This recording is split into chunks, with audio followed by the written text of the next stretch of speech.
Yep, Cloud Kingdom indeed. Another two-player map in the second map in this best of three at the WCS Korea. The top right we have in the red colors. Starting for the Slayers team it is Slayers, Mia. of course with this new shirt here, the new team shirt. Yeah, revealed first at the GSTL finals. Yeah, and tournament that did not go all that well for the Slayers team. Certainly not. Bottom left, his opponent. Incredible Miracles, his very own AJM, Horror. Horror recently lowercasing the first letter of his ID. Used to use a capital letter. This kind of a stylistic choice he's chosen. I think it looks better capitalized, but you know, I guess there's a more uniform ID with all the letters lowercase.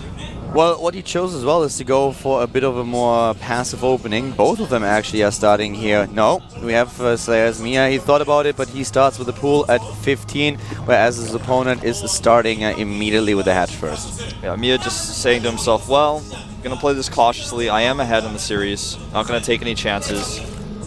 And he's rallied that drone to the gas, so I think we are very likely going to see a gas taken here as well. There it is.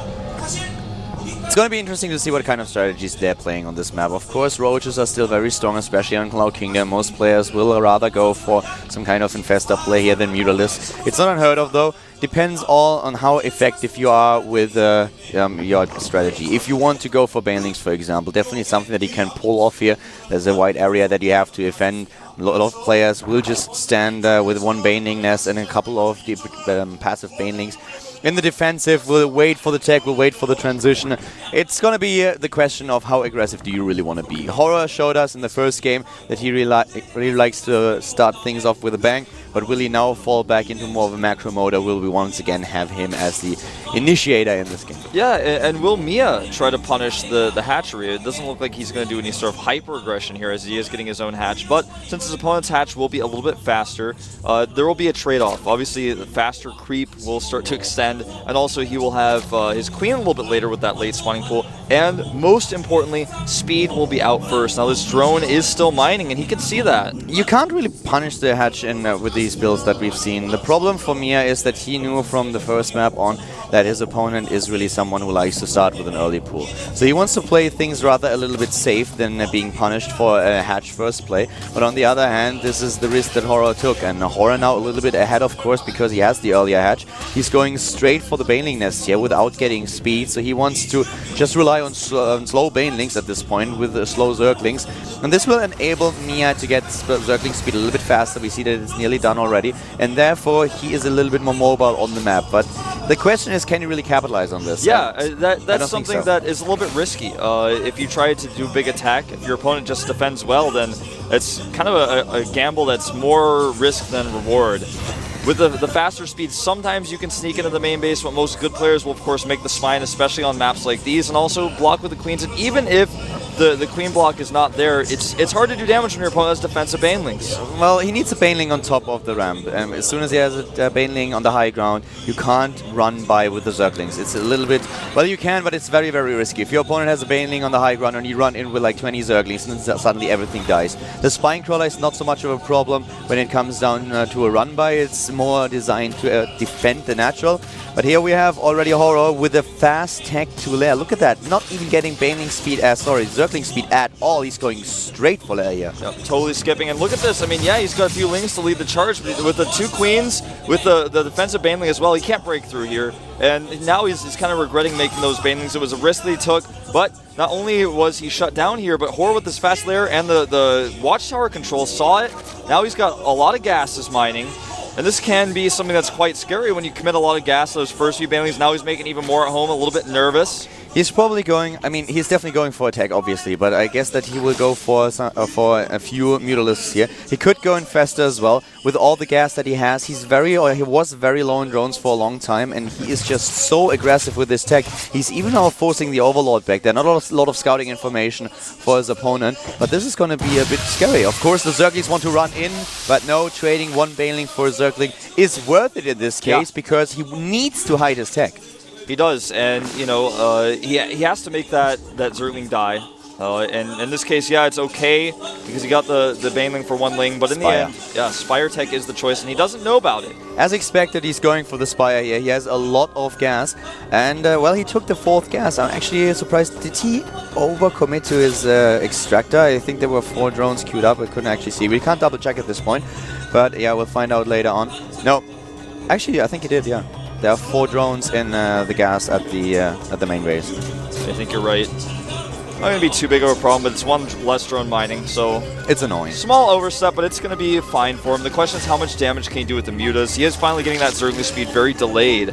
And the Lair Tech is now going up for his opponent. He's got the Roach count going, but it's going to be tough to take a 3rd base against the mutas. Exactly. This is the one thing that you want to, of course, do when you're the Mutalisk player. You want to be safe. You have the Banelings in order to defend. You have also Spinecrawlers. But so far, Horror only committed a few minerals to Spinecrawlers. I think he has 2, and therefore there's not that much of a defense.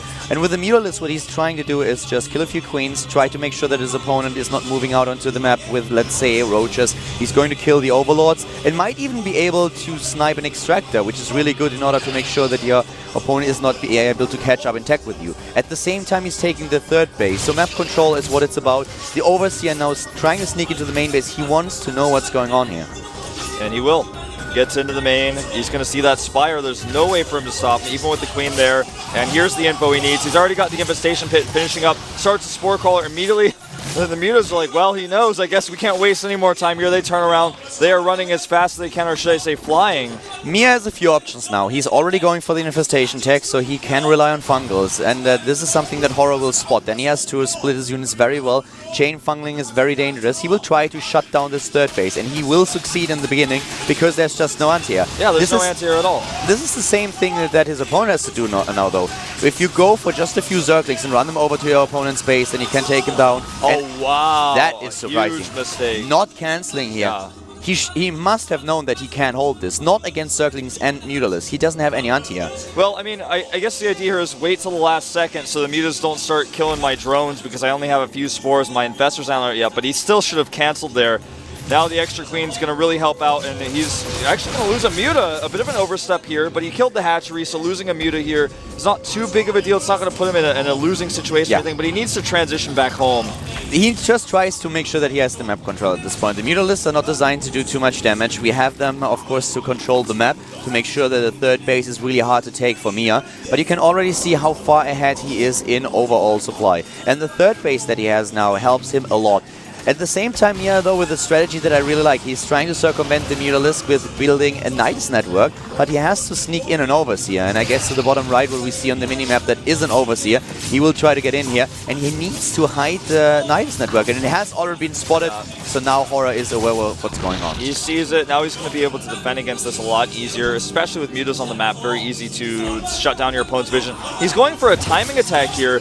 I'm not sure how effective this is really going to be. He's going to continue to deny his opponent's 3rd, but I don't think he should actually engage at the natural, not with the infestors there. He's actually using a Changeling to grant the vision to place down the Sniders. I'm a little bit surprised, by the way, that we only have 39 drones for Mia. Very low on economy. This is a very aggressive attack by him here. He's not gonna shut down the aggression at his front with this, but he forces him to turn around, and here they come, targeting down an infestor. He does not get a fungal. He may lose a 2nd one. Oh! He does not have enough. This is a big problem for him now. This attack is doomed to fail. There is not enough units. He's so far behind. He doesn't take a 3rd. He's up against the 3rd now. GG. Losing the 3rd base like that was a problem for him, and he knew that his opponent's economy is going to get ahead of his. Rather than trying to sit back, hold on 2 bases,